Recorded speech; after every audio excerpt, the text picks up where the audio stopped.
Hello, my creative friends. Oh, it's very windy out today.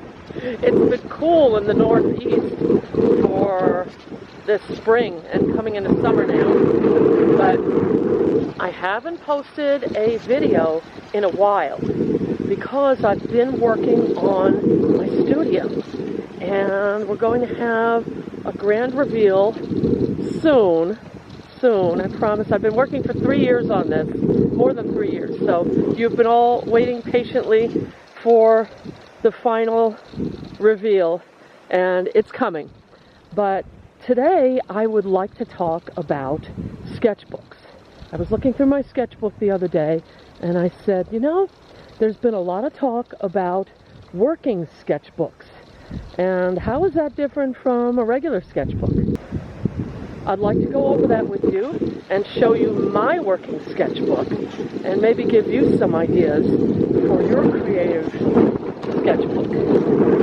Now, I always say I'm not an art robot, and neither are you. You have other things in your life that are going on. So I do also. So I'm going to include some clips of things I've done lately. And for those of you who just came for the art, I'll put in a timestamp somewhere so that you can skip right to the art. But for everyone else that wants to see a little bit of background about my life, I'll include some other clips. So I hope you enjoy the video, and let's get to it.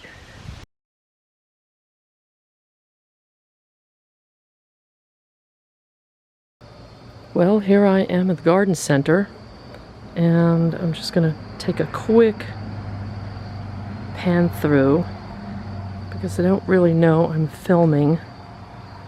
But if I don't say what greenhouse it is, I guess I'm okay. Look at these beautiful flowers. Some of you are coming home with me today. All begonias. And they've got some cucumbers started down here. Basil. Look at these beautiful petunias. So pretty. Salvia, cosmos. I wonder if I should get some cosmos. What do you think? Eggplant mixed in with it. Peppers. More eggplant. Rows and rows of marigolds. And look at the beautiful hanging baskets. Aren't these pretty? Look at these. Look at this, just like a gloxinia. Beautiful color. And potted plants. I love going into nurseries. I could just spend all day in here. But it would be like an animal shelter. If I volunteered in an animal shelter, I'd come home with everything. Oh, look at those beautifully orange. I forget what those are called. They're beautiful though, those hanging baskets. Look at all these beautiful mints. Got peppermint, spearmint. That's mojito mint over there. Chives, lavender. Love that. Rosemary.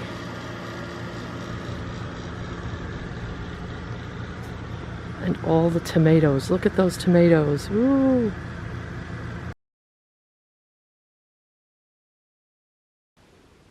All right, so I am actually in the studio, and it is at least 10 degrees cooler in here than it was outside. It's going to get really hot today. And in fact, while I was planting earlier, I was getting really bugged, so I kind of sped up the planting process because the bugs were starting to really bite me. But I'm nice and cool in here, and we're going to move on to art. One of the things I wanted to talk to you about and do a flip through of is my working sketchbook. This is well loved, as you can see. It's all dog-eared and a bit worse for wear. But I love this Universal Sketch by Canson. I love the texture of the paper. It's great for quick swatching. It's great for writing notes. I do all kinds of things in it. But what I'm going to show you is what I use it for. And, you know, you can copy some of this, it's fine. If you don't find it useful, that's fine too. You have to make your sketchbook your own and use the tidbits that I give you here as guidance or ideas. But let's start right away. Okay, so right off the bat, I have a page for some notes here, and I don't know if this will focus on it. I don't want to get it blurry, but these were notes from, mostly from Nikola Tesla. That's the first two I know. The fourth one might be as well. That was for Tiger Woods. But I have some inspiration at the beginning, and I often use the sketchbook as kind of a, what do they call that? Where you combine all the ideas and quotes and things that you've heard before. But let's move on. Another thing I do with this, of course, I work out projects and designs that I'm doing. But if you get an idea, if you get an odd idea and you want to put it in your notebook, you don't want to lose it, write it down, do a quick sketch, and just plop it in there. Plop it in there anywhere, and you can organize it later if you want to, but at least you don't lose the idea. So keep a bunch of these around. I always like writing on those. So that's something that I do. I throw in odd notes, and then every once in a while, when I'm looking for inspiration or I have some extra time on my hands, I'll take these little notes and I'll organize them a little better, maybe even copy them over on the actual page itself that would be pertinent to that idea, and then toss the loose paper. Because you don't really want a lot of loose paper in your sketchbooks because it's easy to lose. I also use it to work out different ideas. So I have all kinds of different abstract design ideas here that I'm working out, or that I've worked out. This was actually a couple of years ago, but you can see how I've got them, and they're all different. They're all just testing ideas, just to get the idea down so you don't lose it. Because this is not like music. You know, if you do music, if you play a musical instrument or write music, anything like that, it's easy to write down music on blank bar paper. I guess you call it bar paper, I don't know, the paper with all the lines on it that musicians use. You can write it down and then you won't forget it. But if you don't do that with art, you're going to forget it. You're going to forget your ideas. So write them down. Here's another thing I do. I just sketch. I try different materials. This was Derwent Inktense in Payne's Gray. I just wanted to see what it would look like. This is Burnt Orange Inktense. I was just playing around with it. Conte Crayon, just playing around with it. You don't have to swatch per se. You can actually do a design or a drawing or something that will give you a better idea of how the material performs. Here is an example of working out.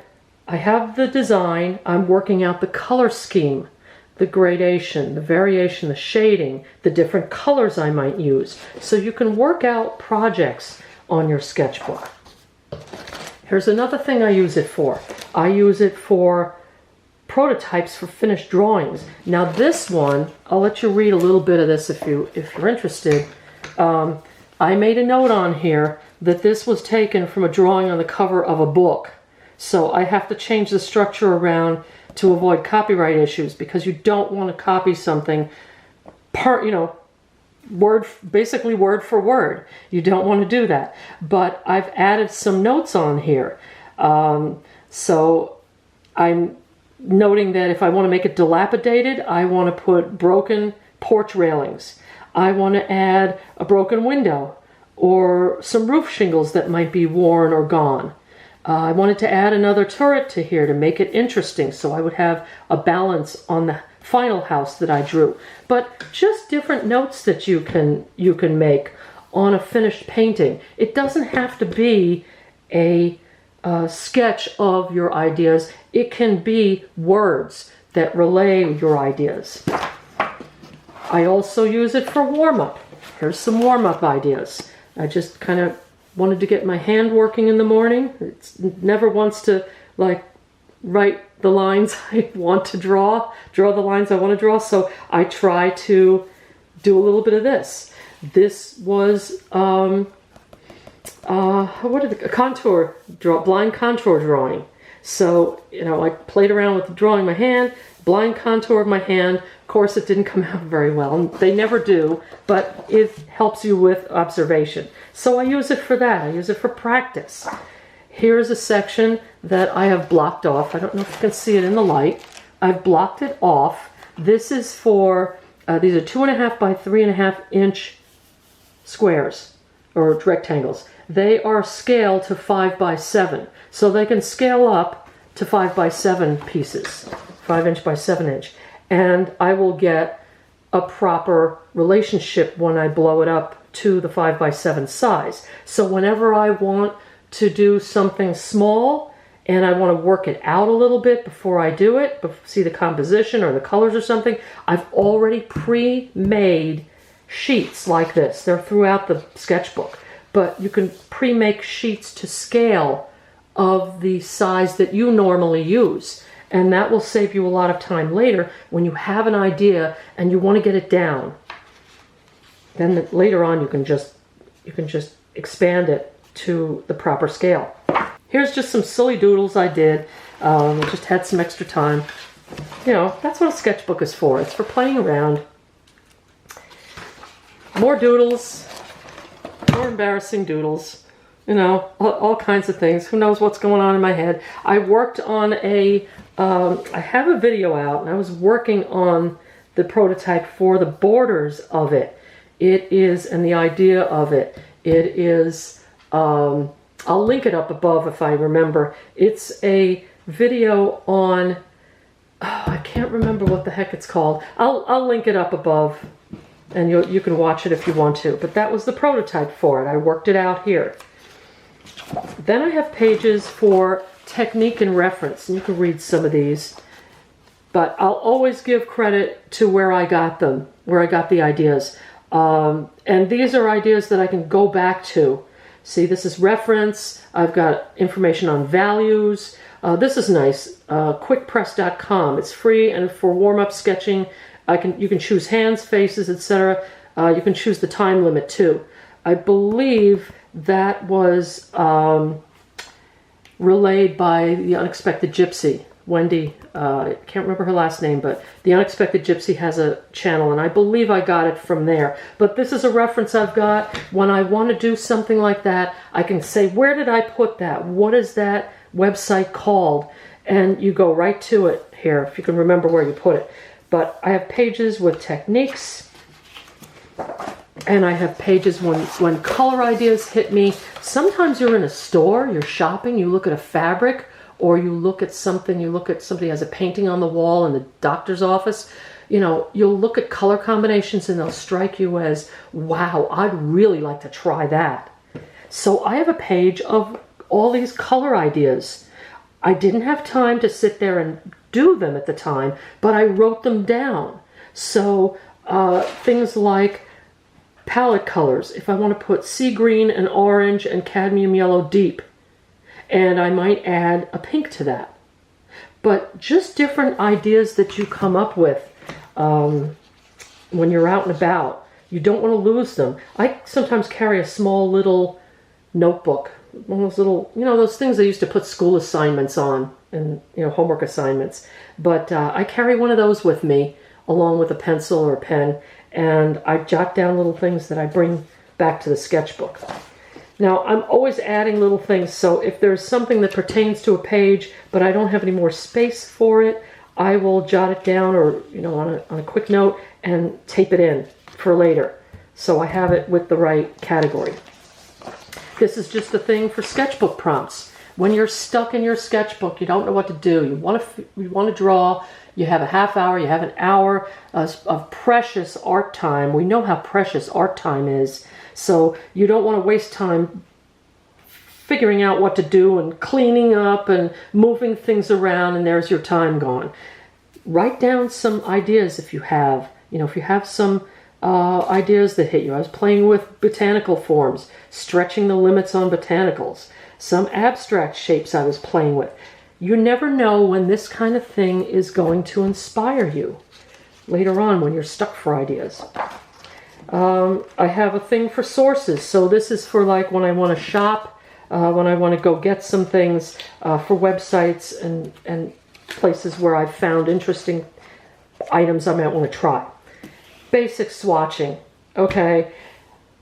Pluses and pros and cons to this. You can get colors down very quickly if you get an art haul and you want to try the 3 colors that you got and you don't want to look for another paper. You just grab your notebook, your sketchbook, and throw them in there. It gives you an idea of what they're going to look like. Now, I always advocate for doing swatching on the paper or substrate that you're going to actually use it on.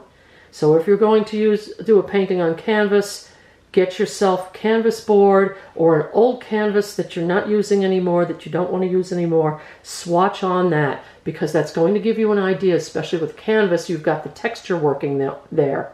But the colors, the way the colors lay, especially for watercolor as well, the colors, the way they lay, the way they bleed, the way they dry, they will be different on different papers, of course, as you know. But this gives you a general idea. It's okay to use. If this is what you've got, use it. There's nothing wrong with this. But I always like to, at least later on, work with the paper I'm going to use for the finished design. I have pages that I once did because I have a problem with storage. All my art supplies from years and years ago, and ones I've added to the supplies, are in bins, and they're tucked under piles of books that I cannot get to. So I use this to know, do I already have it? I don't want to buy duplicates of the same color or thing. And I also want to know, I thought I had this. Do I still have it? Did I use it up? And I will have a listing of all my supplies. Now, you might not need to do this if you have a few supplies, or if you have them readily available. You can see them on the shelf or open the drawer and you've seen what you got. You don't need something like this, but I did it because I had some free time on my hands, a lot of free time, and I was playing around with my supplies to see what I actually had. The other thing is actual swatch, I don't know what you call it, swatch samples. They came off, of course, Roman Schmal has the little labels. So anytime I get paints and I have labels, I try to put them in the same page. So everything for one palette goes in the same page. Then I can refer to it very quickly without having to wait to swatch something. Do I have this color? Did I already get this? And what do I have the color in? What palette is it in? If I want to use a specific color, especially for watercolor. So all these things are just tips and ways that you can use your sketchbook. But I hope you find some of these ideas useful. I constantly come to this sketchbook. I've only got a few pages left in here that are actually blank. Most of them are all used up. I've got a few left that have nothing in them, but I'm going to work on getting another sketchbook, which I already have. Artists, we already have like piles of sketchbooks that are unused. Shame on us. Take them out and use them. But I have another one ready to go. So when this is all used up, I will start the next one. But I'm not going to set this aside and forget it. I'm going to refer to it. I refer to it constantly, and I hope you will too. Use your sketchbook that way. There's nothing wrong with having a beautiful sketchbook where every single page is a finished work, but you do need one of these as well. It can be one of those little school composition notebooks. Those 59-cent books are probably like $1 now.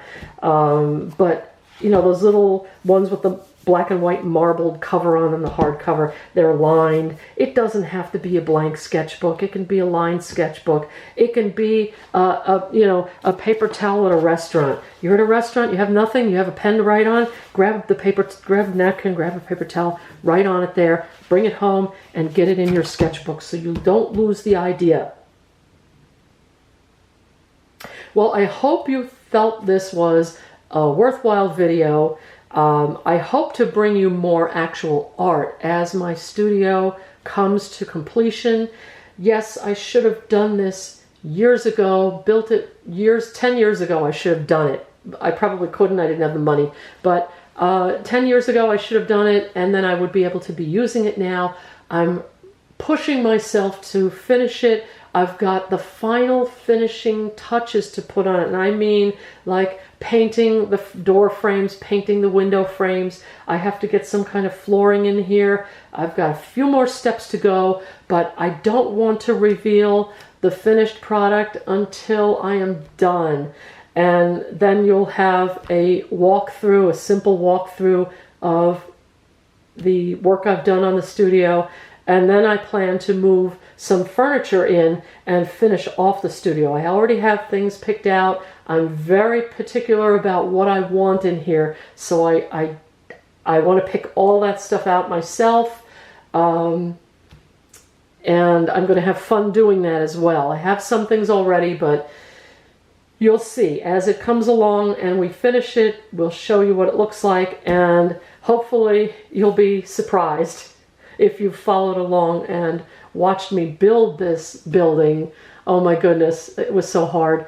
I'm still solving problems. It's still a series of solving problems, but I'm getting to the end. I'm getting to the finish line.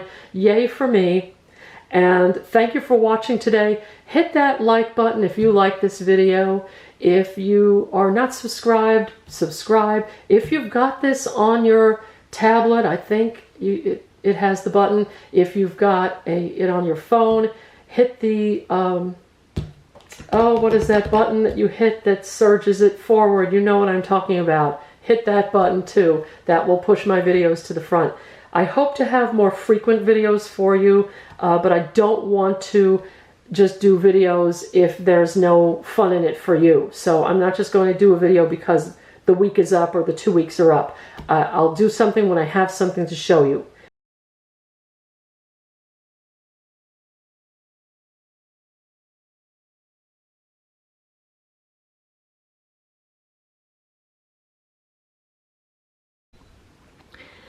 Well, my battery just died or something happened. It just stopped recording. But that was without a reference, and I always get in trouble when I try to paint without a reference. This was the next prompt, which was journey. And I thought I would draw my hiking boots. I was going to color it in with watercolor, but I kind of like it as a line drawing. I just didn't draw it as a line drawing, so the lines are very fuzzy. I didn't do them very dark and draw them in very dark. This one, I was playing around with some abstracts, and I wanted to play with my inks, my FW inks and my Liquitex inks. They are acrylic inks. And then I did this one. This one I like a little more, probably because of the colors, but I was just playing around with it. So it goes to show you, you still have to take time to do art. And then this one, in honor of World Watercolor Month, I did that. Now, in all fairness, I did this off a tutorial, a YouTube tutorial. So I did have a reference for this, and I followed along step by step. There's nothing wrong with doing those. You learn a lot. In fact, I learned a lot. But I can't take credit for this being my own design, so just so you know that. I do like the colors on this, how it came out. I like some sections, especially this section here. I like that section. And I like the colors in this section here.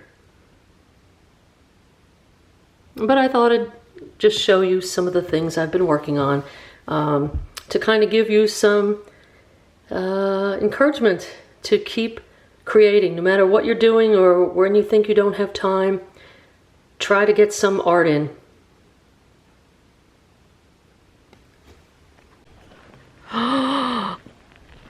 My naughty cat has been down the road. You are not to be out on the road. Look, see, there's a car coming. See the car coming? Come on. Come on. Come on, Zoe. Come on, Zoe. Come in the house. Oh, you bad cat. You naughty cat, you. You've got to stay here. You can't be wandering around, sweetie. Oh, yes, roll in the dust and bring the dust in the house. Thank you.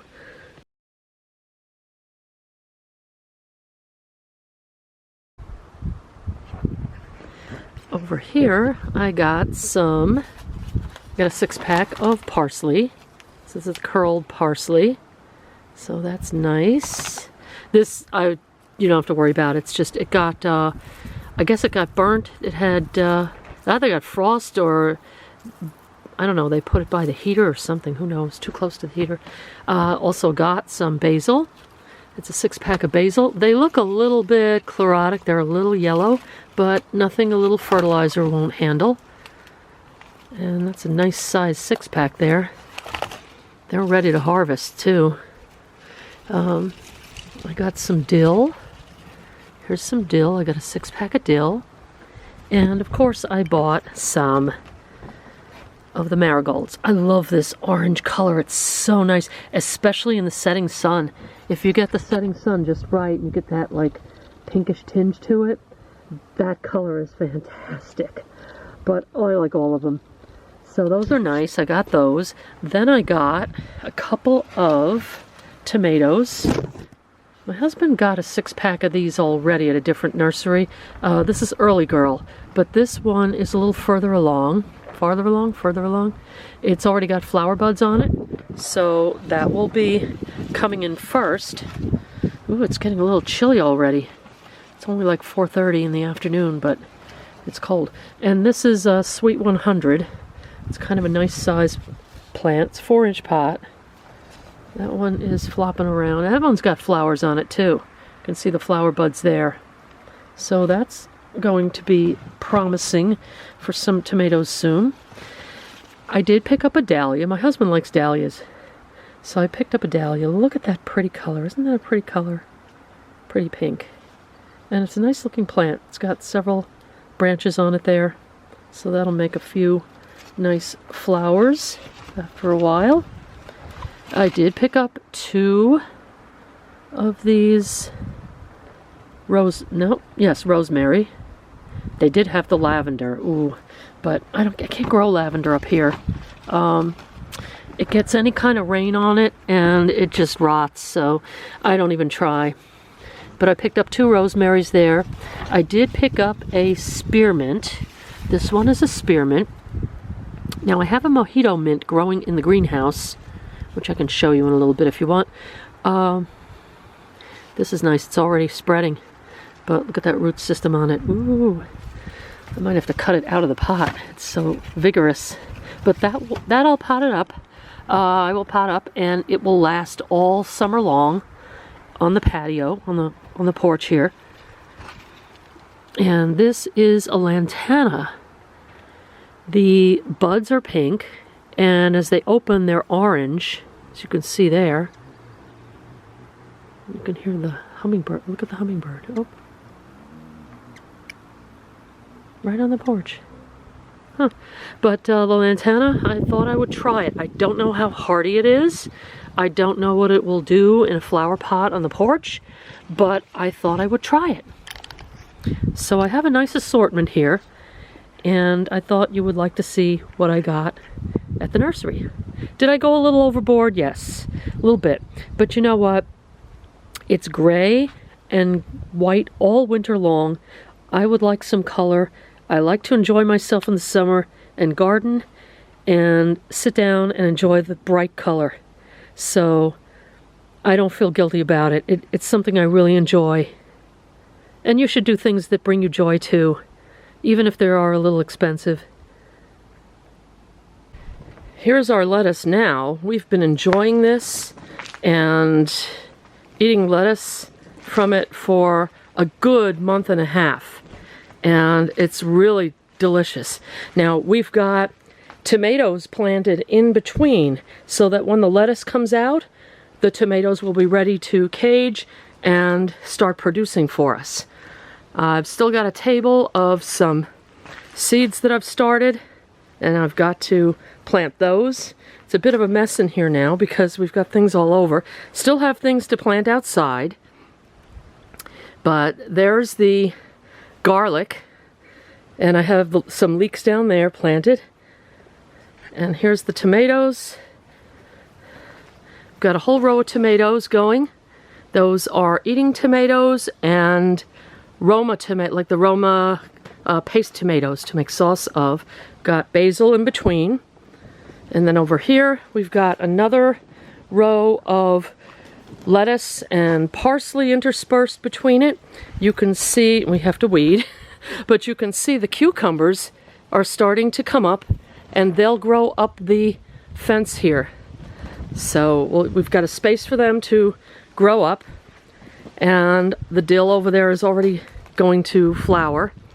If you can see the flower heads on them like that.